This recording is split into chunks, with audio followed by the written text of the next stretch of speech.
सरकार के हरिद्वार में जमीन मामले के एक्शन के बाद नैनीताल में कमिश्नर कुमाऊं व सचिव मुख्यमंत्री दीपक रावत ने प्राधिकरण कार्यालय में छापेमारी की है। इस दौरान दीपक रावत ने जमीन नक्शे और अवैध निर्माण के नोटिस समेत सभी दस्तावेज तलब कर दिए। हालांकि प्राधिकरण कार्यालय में इस दौरान कई खामियां मिली, तो जो फाइलें कमिश्नर दीपक रावत ने मंगाई उनको प्राधिकरण कार्यालय में तैनात अधिकारी कर्मचारी दूरबीन से खोजते नजर आए। कई घंटों तक फाइल ही नहीं मिलने से नाराजगी कमिश्नर ने व्यक्त की, तो कुछ मामलों का रिकॉर्ड नहीं मिलने पर फटकार भी लगाई है। तो वहीं प्राधिकरण के अधिकारियों द्वारा संवेदनशील मामलों में 5 सालों तक सुनवाई नहीं होने से हैरानी भी कमिश्नर ने जताई है। कमिश्नर ने प्राधिकरण के अधिकारियों को निर्देश दिया कि इन सभी व्यवस्थाओं को दुरुस्त कर लें, नहीं तो कार्रवाई की जाएगी। वहीं कमिश्नर दीपक रावत ने सभी जिलों के डीएम को भी निर्देश दिया कि वो अपने कार्यालयों का नियमित निरीक्षण करें, जिससे फाइल और अन्य दस्तावेज गायब या उनके रखरखाव में दिक्कतें ना आए। जो डेवलपमेंट अथॉरिटी है उसके ऑफिस का आज मैंने इंस्पेक्शन किया, क्योंकि आप जानते हैं कि पब्लिक के काम इस ऑफिस से पढ़ते रहते हैं और रेवेन्यू भी बहुत इन्वॉल्व होता है जिसको हम विकास कार्यों में खर्च करते हैं। तो उसको देखते हुए इसका इंस्पेक्शन आज मैंने किया था। तो एक तो अनियमितता पहली इसमें यही है कि कार्यालय में सूचीबद्ध तरीके से केसेस नहीं रखे हुए हैं।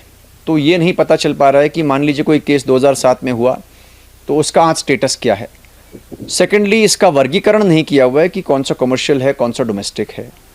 थर्डली, जो मामले शमन हुए हैं, तो जहाँ तक ऑनलाइन की बात है उनका रिकॉर्ड तो है क्योंकि वो ऑनलाइन है, लेकिन जो पुराने मामले बहुत से हैं जो ऑफलाइन शमन हुए हैं उसके संबंध में कोई रिकॉर्ड यहाँ पे नहीं है। तो पता नहीं चल पा रहा है कि कितने मामले शमन हुए, कैसे शमन हुए, क्या शमन सही प्रकार से हुआ, कोई गलती तो उसमें नहीं हुई। लेकिन जो बहुत सीरियस मैटर यहाँ पे है, जो मुझे लगा जो यहाँ पे के ऑफिसर्स नहीं देख रहे हैं, वो ये है कि जो वाद अगर संस्थित हो गया, कोई चालान हो गया, तो उसके बाद जो डेट्स मिलनी चाहिए, तो कुछ एक मामले ऐसे भी मिले जहाँ पे 5-5 साल से डेट ही नहीं मिली।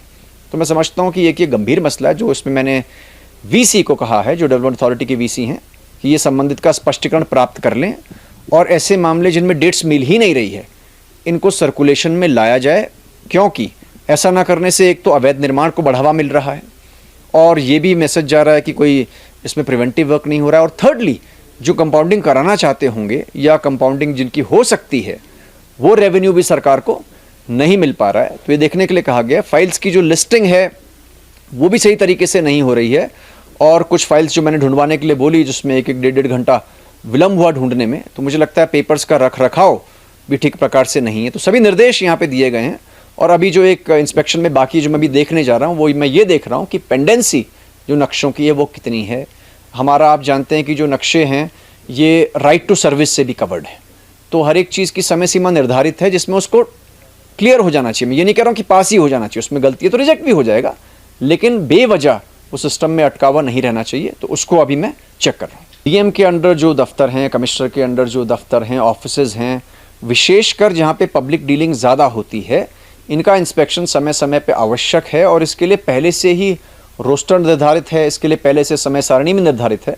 तो आज मैंने सभी डीएम से ये आख्या ली है कि पिछले 1 वर्ष में उनके द्वारा कितने एसडीएम के ऑफिसेज देखे गए, कितने एडीएम्स की कोर्ट्स देखी गई, कितनी तहसीलों का निरीक्षण किया गया, तो वो लेखा जोखा मैंने तलब किया है और उसके उपरांत उस पर आगे कार्रवाई होगी।